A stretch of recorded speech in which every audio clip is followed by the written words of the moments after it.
राधे राधे। जय श्री कृष्ण। नमस्कार मित्रों, आज मैं लेकर आई हूँ आपके लिए एक और अद्भुत कहानी जिसमें हम जानेंगे कि श्री कृष्ण जी की माया क्या है। तो चलिए जानते हैं एक कहानी के माध्यम से। एक बार की बात है, सुदामा ने श्री कृष्ण जी से पूछा, मैं आपकी माया के दर्शन करना चाहता हूँ, कैसी होती है। श्री कृष्ण जी ने टालना चाहा, लेकिन सुदामा की जिद थी कि मुझे अभी आपकी माया देखनी है प्रभु। श्री कृष्ण जी बोले, कभी वक्त आएगा तो बताऊंगा।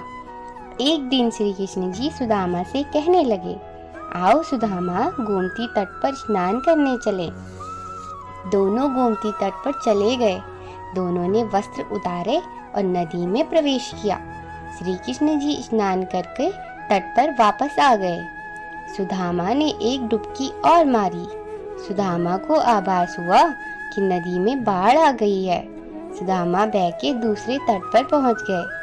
जैसे तैसे उन्होंने जान बचाकर एक गांव में प्रवेश किया। वहां से एक हाथिनी जा रही थी।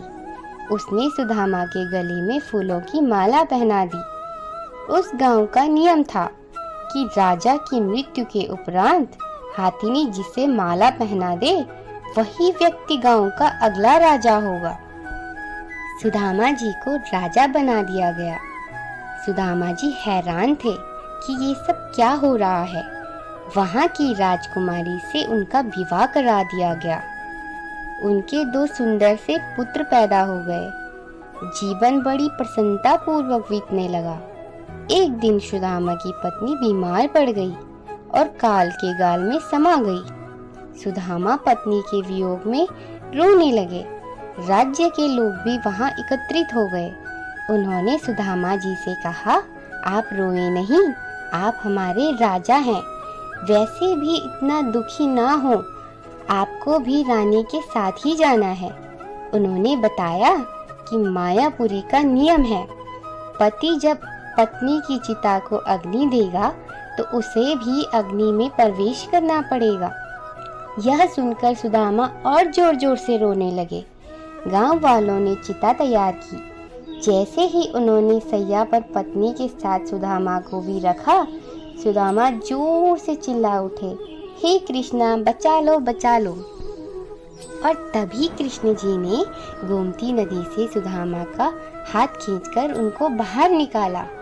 सुदामा जी बोले, कान्हा, जो मैं देख रहा हूँ ये स्वप्न है या वो माया नगरी स्वप्न था?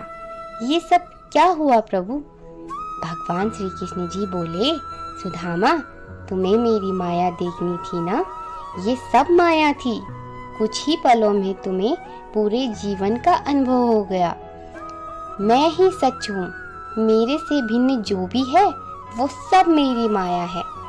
जो मुझे सर्वत्र देखता है, महसूस करता है, उसे मेरी माया कभी भी स्पर्श नहीं करती।